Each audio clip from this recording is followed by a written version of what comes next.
Dracula, Chapter 21, Dr. Seward's Diary. 3rd October. Let me put down with exactness all that happened, as well as I can remember it, since last I made an entry. Not a detail that I can recall must be forgotten. In all calmness, I must proceed. When I came to Renfield's room, I found him lying on the floor on his side in a glittering pool of blood. When I went to move him, it became at once apparent that he had received some terrible injuries. There seemed none of that unity of purpose between the parts of the body which marks even lethargic sanity. As the face was exposed, I could see that it was horribly bruised, as though it had been beaten against the floor. Indeed, it was from the face wounds that the pool of blood originated. The attendant, who was kneeling beside the body, said to me as we turned him over, "I think, sir, his back is broken. See, both his right arm and leg and the whole side of his face are paralyzed." How such a thing could have happened puzzled the attendant beyond measure. He seemed quite bewildered, and his brows were gathered in as he said, "I can't understand the two things. He could mark his face like that by beating his own head on the floor. I saw a young woman do it once at the Seward Asylum before anyone could lay hands on her, and I suppose he might have broke his neck by falling out of bed if he got in an awkward kink, but for the life of me, I can't imagine how the two things occurred. If his back was broken, he couldn't beat his head, and if his face was like that, before the fall out of bed, there would be marks of it." I said to him, "Go to Dr. Van Helsing and ask him to kindly come here at once. I want him without an instant's delay." The man ran off, and within a few minutes the professor, in his dressing gown and slippers, appeared. When he saw Renfield on the ground, he looked keenly at him a moment, and then turned to me. I think he recognized my thought in his eyes, for he said very quietly, manifestly for the ears of the attendant, "Ah, a sad accident. He will need very careful watching and much attention. I shall stay with you myself, but I shall first dress myself. If you will remain, I shall in a few minutes join you." The patient was now breathing stertorously, and it was clear to see that he had suffered some terrible injury. Van Helsing returned with extraordinary celerity, bearing with him a surgical case. He had evidently been thinking and had his mind made up, for almost before he looked at the patient, he whispered to me, "Send the attendant away. We must be alone when he becomes conscious after the operation." "So," I said, "I think that will do now, Simmons. We have done all that we can at present. You had better go your round, and Dr. Van Helsing will operate. Let me know instantly if there be anything unusual anywhere." The man withdrew, and we went into a strict examination of the patient. The wounds of the face were superficial. The real injury was a depressed fracture of the skull, extending right up through the motor area. The professor thought a moment and said, "We must reduce the pressure and get back to normal conditions as far as can be. The rapidity of the suffusion shows the terrible nature of his injury. The whole motor area seems affected. The suffusion of the brain will increase quickly, so we must trephine at once, or it may be too late." As he was speaking, there was a soft tapping at the door. I went over and opened it, and found in the corridor without Arthur and Quincy in pajamas and slippers. The former spoke.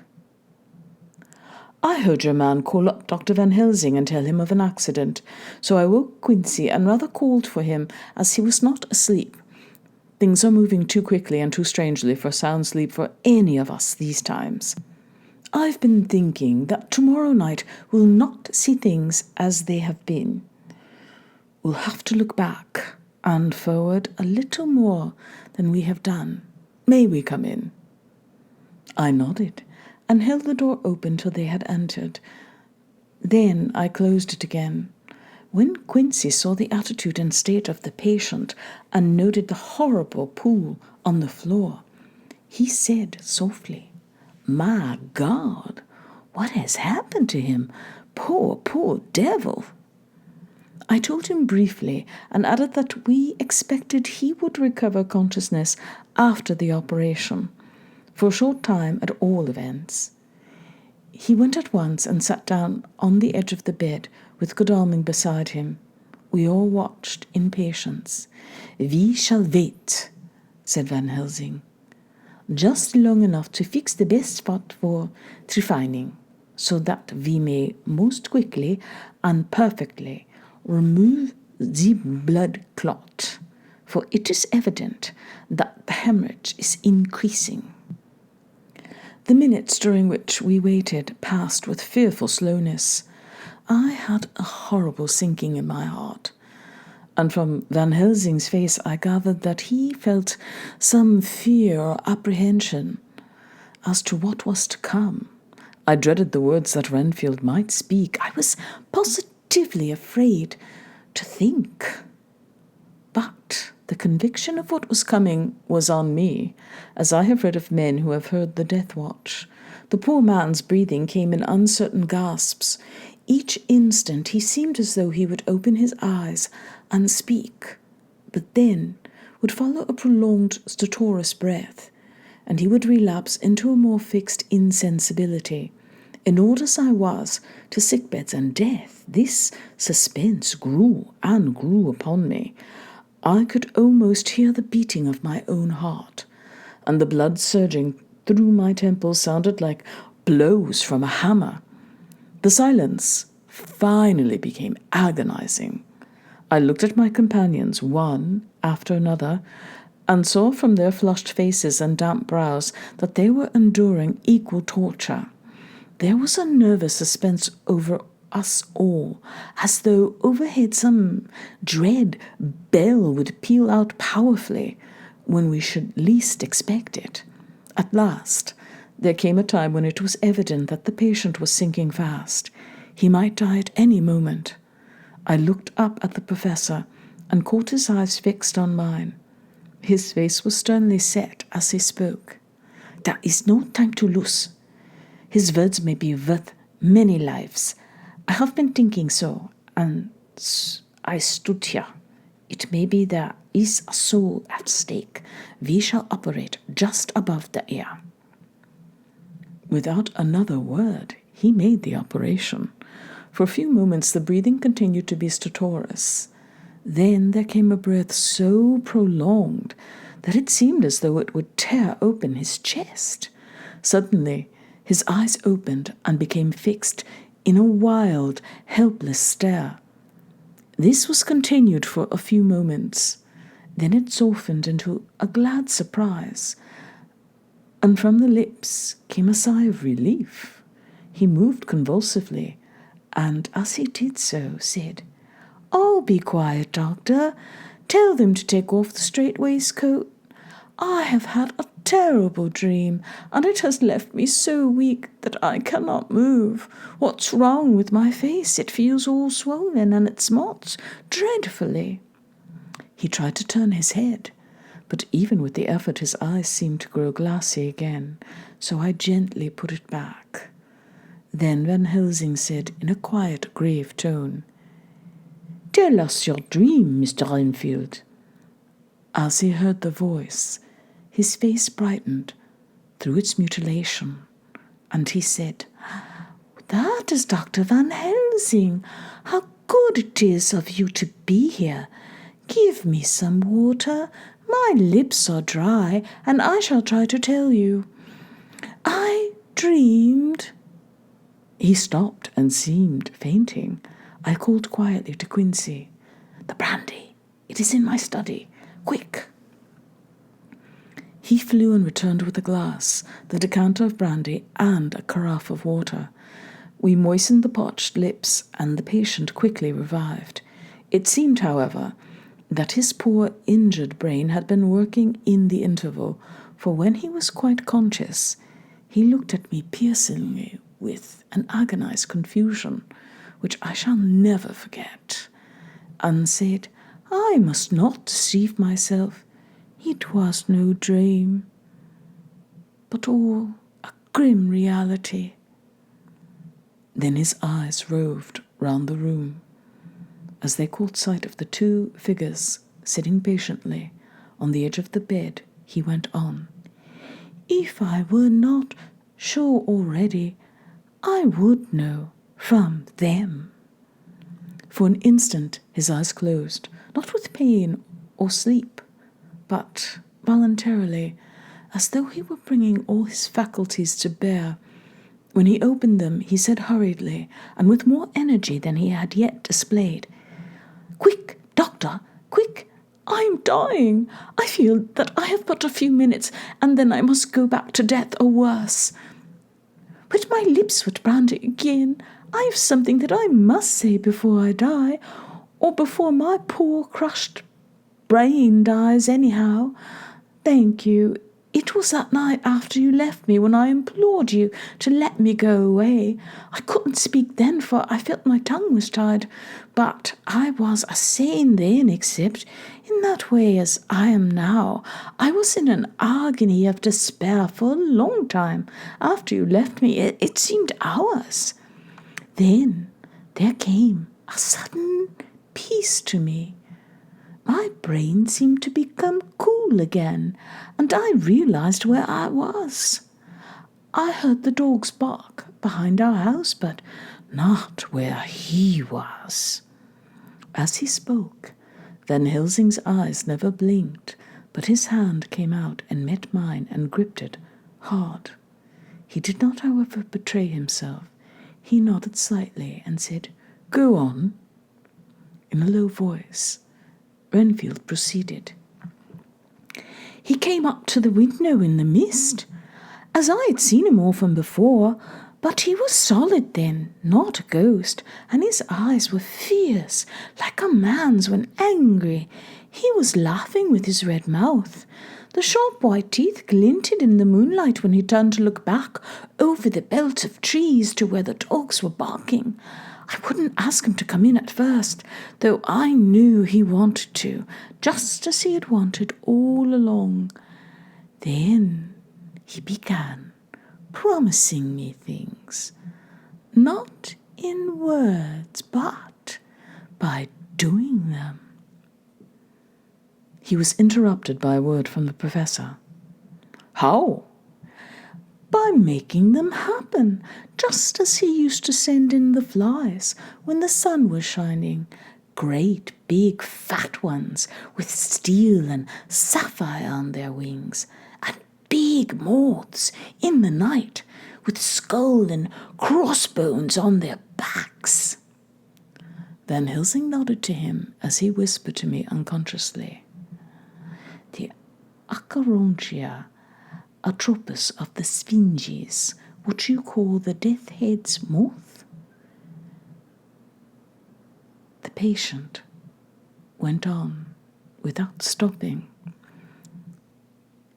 "Then he began to whisper, 'Rats, rats, rats. Hundreds, thousands, millions of them, and every one a life. And dogs to eat them, and cats too. All lives, all red blood, with years of life in it, and not merely buzzing flies.' I laughed at him, for I wanted to see what he could do. Then the dogs howled away beyond the dark trees in his house. He beckoned me to the window. I got up and looked out, and he raised his hands and seemed to call out without using any words, 'A dark mass spread over the grass, coming on like the shape of a flame of fire. And then he moved the mist to the right and left, and I could see that there were thousands of rats with their eyes blazing red, like his, only smaller. He held up his hand, and they all stopped. And I thought he seemed to be saying, "All these lives will I give you, I, and many more and greater, through countless ages, if you will fall down and worship me." And then a red cloud, like the colour of blood, seemed to close over my eyes, and before I knew what I was doing, I felt myself opening the sash and saying to him, "Come in, Lord and Master." The rats were all gone, but he slid into the room through the sash, though it was only open an inch wide, just as the moon herself has come, often in through the tiniest crack, and has stood before me in all her size and splendour. His voice was weaker, so I moistened his lips with the brandy again, and he continued, but it seemed as though his memory had gone on working in the interval, for his story was further advanced.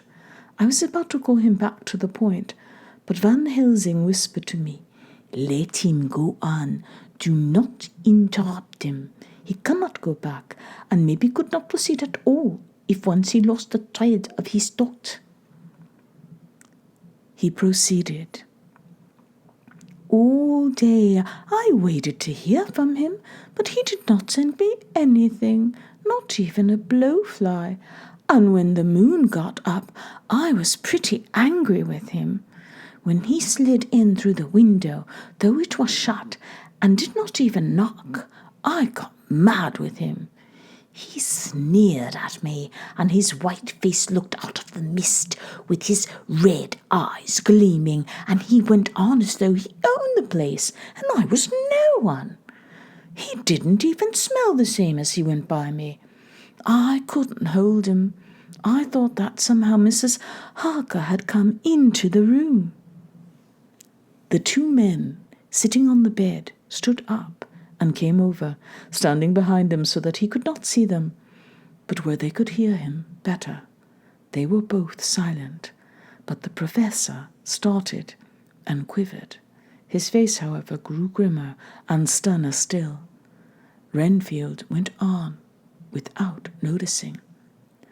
"When Mrs. Harker came in to see me this afternoon, she wasn't the same. It was like tea after the teapot had been watered." Here we all moved, but no one said a word. He went on. "I didn't know that she was here till she spoke. And she didn't look the same. I don't care for the pale people. I like them with lots of blood in them, and hers had all seemed to have run out.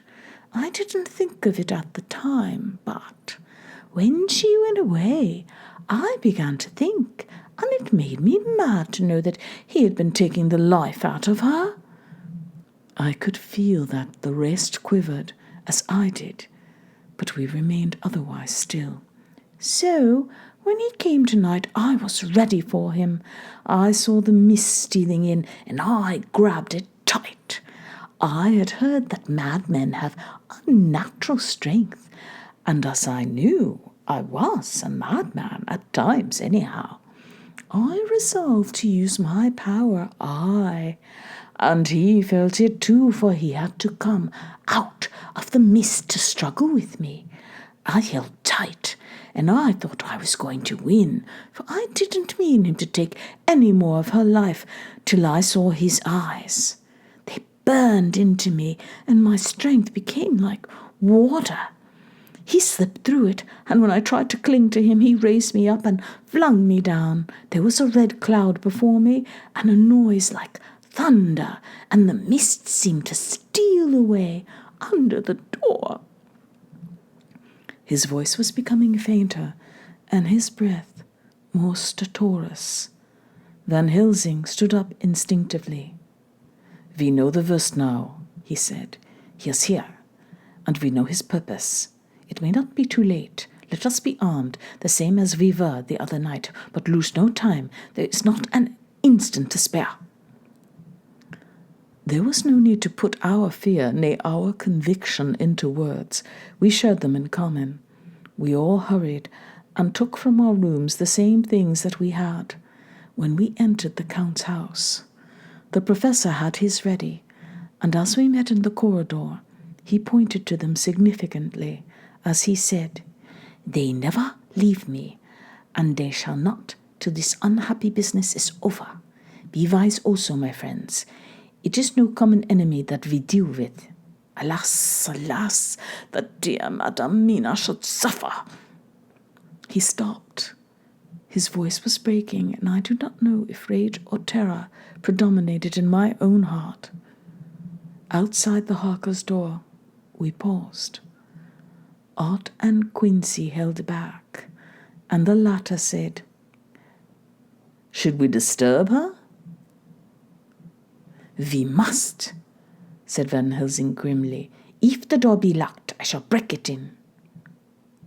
"May it not frighten her terribly? It is unusual to break into a lady's room." Van Helsing said solemnly, "You are always right, but this is life and death. All chambers are alike to the doctor, and even were they not, they are all as one to me, tonight. Van John, when I turn the handle, if the door does not open, do you put your shoulder down and shove, and you too, my friends. Now." He turned the handle as he spoke, but the door did not yield. We threw ourselves against it. With a crash it burst open, and we almost fell headlong into the room. The professor did actually fall, and I saw cross him as he gathered himself up from hands and knees. What I saw appalled me. I felt my hair rise like bristles on the back of my neck, and my heart seemed to stand still. The moonlight was so bright that through the thick yellow blind the room was light enough to see. On the bed beside the window lay Jonathan Harker, his face flushed and breathing heavily as though in a stupor. Kneeling on the edge of the bed, facing outwards, was the white-clad figure of his wife. By her stood a tall, thin man, clad in black. His face was turned from us, but the instant we saw, we all recognized the Count in every way, even to the scar on his forehead. With his left hand he held both Mrs. Harker's hands, keeping them away with her arms at full tension. His right hand gripped her by the back of the neck, forcing her face down on his bosom. Her white nightdress was smeared with blood, and a thin stream trickled down the man's bare breast, which was shown by his torn open dress. The attitude of the two had a terrible resemblance to a child forcing a kitten's nose into a sauce of milk to compel it to drink. As we burst into the room, the Count turned his face, and the hellish look that I had heard described seemed to leap into it. His eyes flamed red with devilish passion. The great nostrils of the white aquiline nose opened wide and quivered at the edge, and the white, sharp teeth behind the full lips of the blood-dripping mouth champed together like those of a wild beast. With a wrench which threw his victim back upon the bed as though hurled from a height, he turned and sprang at us. But by this time the professor had gained his feet and was holding towards him the envelope which contained the sacred wafer.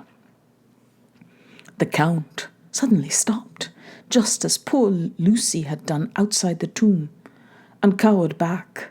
Further and further back he cowered as we, lifting our crucifixes, advanced. The moonlight suddenly failed as a great black cloud sailed across the sky, and when the gaslight sprang up under Quincy's match, we saw nothing but a faint vapour. This, as we looked, trailed under the door, which, with the recoil from its bursting open, had swung back to its old position. Van Helsing, Art, and I moved forward to Mrs. Harker, who by this time had drawn her breath, and it will ring in my ears till my dying day. For a few seconds she lay in her helpless attitude and disarray. Her face was ghastly, with a pallor that was accentuated by the blood which smeared her lips and cheeks and chin. From her throat trickled a thin stream of blood. Her eyes were mad with terror. Then she put before her face her poor crushed hands, which bore on their whiteness the red mark of the Count's terrible grip, and from behind them came a low grief. Van Helsing stepped forward and drew the coverlet gently over her body, whilst Art, after looking at her face for an instant despairingly, ran out of the room. Van Helsing whispered to me, "Jonathan, he's in a stupor such as we know the vampire can produce. We can do nothing with poor Madame Mina for a few moments, till she recovers herself. I must wake him." He dipped the end of a towel in cold water, and with it began to flick him on the face. His wife, all the while, holding her face between her hands and sobbing in a way that was heartbreaking to hear. I raised the blind and looked out of the window. There was much moonshine, and as I looked I could see Quincy Morris run across the lawn and hide himself in the shadow of a great yew tree. It puzzled me to think why he was doing this, but at the instant I heard Harker's quick exclamation as he woke to partial consciousness and turned to the bed. On his face, as there might well be, was a look of wild amazement. He seemed dazed for a few seconds, and then full consciousness seemed to burst upon him, all at once, and he started up. His wife was aroused by the quick movement and turned to him with her arms stretched out, as though to embrace him. Instantly, however, she drew them in again, and putting her elbows together, held her hands before her face, and shuddered, till the bed beneath her shook. "In God's name, what does this mean?" Harker cried out. "Dr. Seward, Dr. Van Helsing, what is it? What has happened? What is wrong? Mina, dear, what is it? What does that blood mean? My God, has it come to this?" And raising himself to his knees, he beat his hands wildly together. "Good God, help us, help her, oh, help her!" With a quick movement, he jumped from bed and began to pull on his clothes, all the man in him awake at the need for instant exertion. "What has happened? Tell me all about it," he cried without pausing. "Dr. Van Helsing, you love me, and I know. Oh, do something to save her. It cannot have gone too far yet. God, how will I look for him?" His wife, through her terror and horror and distress, saw some danger to him. Instantly forgetting her own grief, she seized hold of him and cried out, No, Jonathan, you must not leave me. I have suffered enough tonight, God knows. Without the dread of his harming you, you must stay with me. Stay with these friends who will watch over you." Her expression became frantic as she spoke, and he, yielding to her, she pulled him down, sitting on the bedside, and clung to him fiercely. Van Helsing and I tried to calm them both. The professor held up his little golden crucifix and said with wonderful calmness, "Do not fear, my dear. We are here, and whilst this is close to you, no foul thing can approach. You are safe for tonight, and we must be calm and take counsel together." She shuddered and was silent, holding down her head on her husband's breast. When she raised it, his white nightrobe was stained with blood, where her lips had touched and where the thin open wound in her neck had sent forth drops. The instant she saw it, she drew back with a low wail and whispered amidst choking sobs, "Unclean, unclean." I must touch him or kiss him no more. Oh, that it should be that it is I who am now his worst enemy, and whom he may have most cause to fear. To this he spoke out resolutely. Nonsense, Mina. It is a shame to me to hear such a word. I would not hear it of you, and I shall not hear it from you.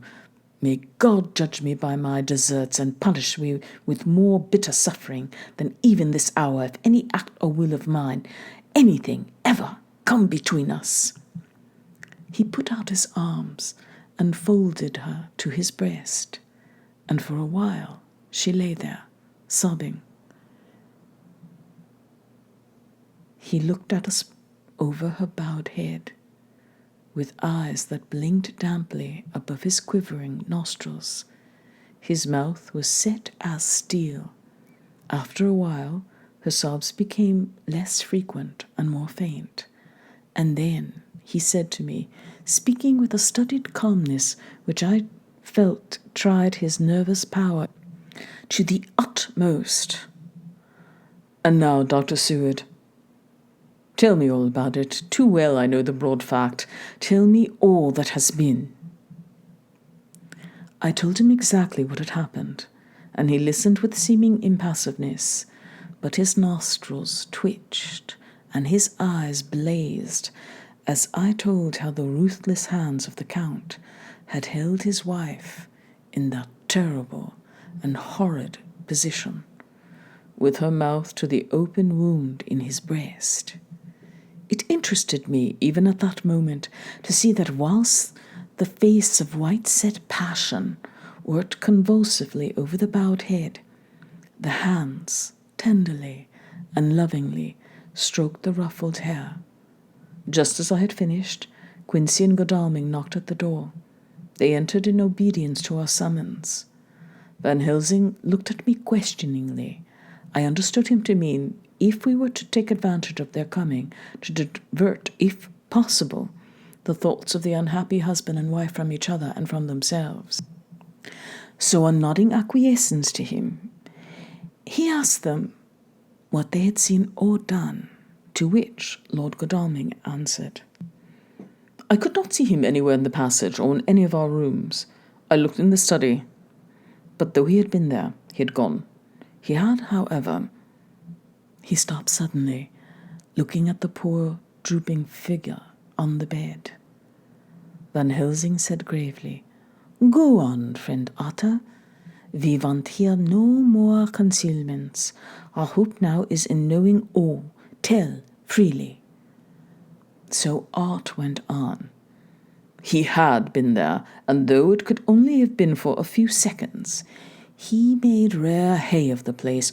All the manuscript had been burnt, and the blue flames were flickering amongst the white ashes. The cylinders of your phonograph, too, were thrown on the fire, and the wax had helped the flames." Here I interrupted. "Thank God there's the other copy in the safe." His face lit for a moment, but fell again as he went on. "I ran downstairs then, but could see no sign of him. I looked into Renfield's room, but there was no trace there except—" Again he paused. "Go on," said Harker hoarsely, so he bowed his head and, moistening his lips with his tongue, added, "Except that the poor fellow is dead." Mrs. Harker raised her head, looking from one to the other of us. She said solemnly, "God's will be done." I could not but feel that Art was keeping back something, but as I took it that it was with a purpose, I said nothing. Van Helsing turned to Morris and asked, "And you, friend Quincy, have you anything to tell?" "A little," he answered. "It may be much eventually, but at present I can't say. I thought it well to know, if possible, where the Count would go when he left the house. I did not see him, but I saw a bat rise from Renfield's window and flap westward. I expected to see him in some shape go back to Carfax, but he evidently sought some other lair. He will not be back tonight, for the sky is reddening in the east, and the dawn is close. We must work tomorrow." He said the latter words through his shut teeth.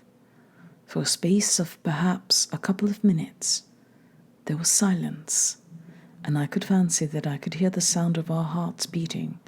Then Van Helsing said, placing his hand very tenderly on Mrs. Harker's head, "Ah, now, Madam Mina, poor dear Madam Mina, tell us exactly what happened. God knows that I do not want that you be pained, but it is need that we know all. For now more than ever has all work to be done quick and sharp and in deadly earnest. The day is close to us that must end all, if it may be so. And now is the chance that we may live and learn." The poor dear lady shivered. I could see the tension of her nerves as she clasped her husband closer to her and bent her head lower and lower still on his breast. Then she raised her head proudly and held out one hand to Van Helsing, who took it in his, and after stooping and kissing it reverently, held it fast. The other hand was locked in that of her husband, who held his other arm thrown round her, protectingly. After a pause in which she was evidently ordering her thoughts, she began. "I took the sleeping draught, which you had so kindly given me, but for a time it did not act. I seemed to become more wakeful, and myriads of horrible fancies began to crowd in upon my mind, all of them connected with death and vampires, with blood and pain and trouble." Her husband involuntarily groaned as she turned to him and said lovingly, "Do not fret, dear. You must be brave and strong and help me through the horrible task. If you only knew what an effort it is to me to tell of this fearful thing at all, you would understand how much I need your help. Well, I saw I must try to help the medicine to its work with my will, if it was to do me any good. So I resolutely set myself to sleep. Sure enough, sleep must soon have come to me, for I remember no more. Jonathan, coming in, had not waked me, for he lay by my side when next I remember. There was in the room the same thin white mist that I had noticed before. But I forget now. If you know of this, you will find it in my diary, which I shall show you later. I felt the same vague terror which had come to me before, and the same sense of some presence. I turned to wake Jonathan, but found that he slept so soundly that it seemed as if it was he who had taken the sleeping draught and not I. I tried, but I could not wake him. This caused me a great fear, and I looked around, terrified. This caused me a great fear, and I looked around, terrified. Then indeed my heart sank within me. Beside the bed, as if he had stepped out of the mist, or rather, as if the mist had turned into his figure, for it had entirely disappeared, stood a tall, thin man, all in black. I knew him at once from the description of the others.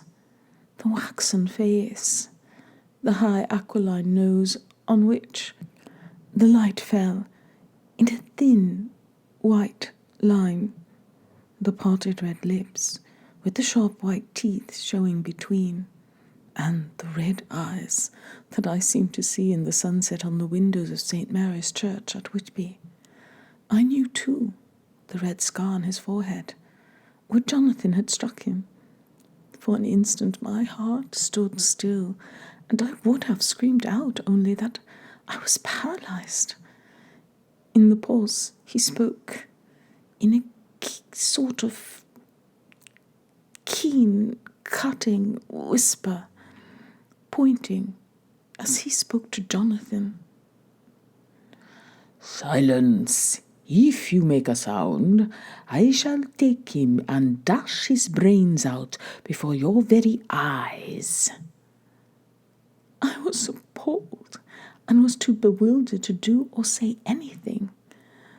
With a mocking smile, he placed one hand upon my shoulder and, holding me tight, bared my throat with the other, saying as he did so, "First, a little refreshment to reward my exertions. You may as well be quiet. It is not the first time or the second that your veins have appeased my thirst." I was bewildered, and strangely enough, I did not want to hinder him. I suppose it is part of the horrible curse that such is, when his touch is on his victim. And oh my God, pity me, he placed his reeking lips upon my throat. Her husband groaned again. She clasped his hand harder and looked at him pityingly as if he were the injured one, and went on. I felt my strength fading away, and I was in a half swoon. How long this horrible thing lasted, I know not, but it seemed that a long time must have passed before he took his foul, awful, sneering mouth away. I saw it drip with the fresh blood. The remembrance seemed for a while to overpower her, and she drooped and would have sunk down but for her husband's sustaining arm. With a great effort, she recovered herself and went on. Then he spoke to me, mockingly. "And so you, like the others, would play your brains against mine? You would help these men to hunt me and frustrate me in my designs? You know now, and they know in part already, and will know in full before long, what it is to cross my path. They should have kept their energies for use closer to home, whilst they played wits against me, who commanded nations and intrigued for them and fought for them hundreds of years before they were born.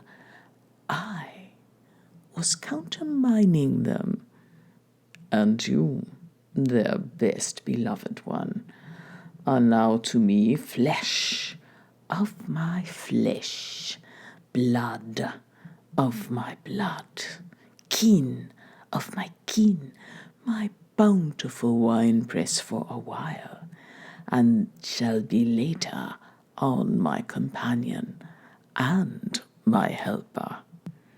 You shall be avenged in turn, for not one of them but shall minister to your needs. But as yet, you ought to be punished for what you have done. You have aided in thwarting me. Now you shall come to my call when my brain says, come. To you, you shall cross land or sea to do my bidding.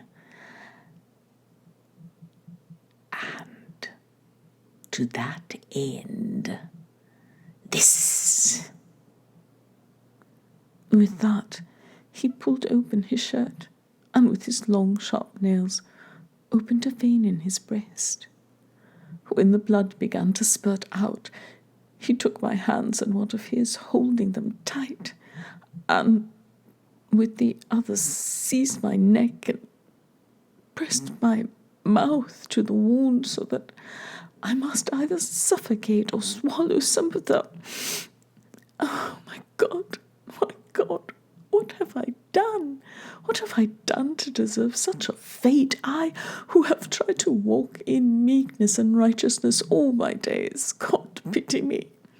Look down on a poor soul in worse than mortal peril, and in mercy pity those to whom she is dear. Then she began to rub her lips as though to cleanse them from the pollution. As she was telling her terrible story, the eastern sky began to quicken, and everything became more and more clear.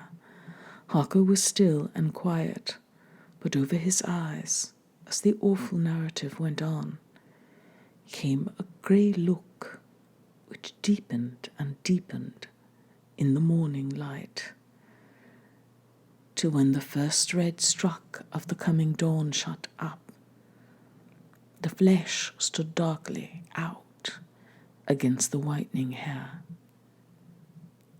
We have arranged that one of us is to stay within call of the unhappy pair till we can meet together and arrange about taking action. Of this I am sure. The sun rises today on no more miserable house in all the great round of its daily course.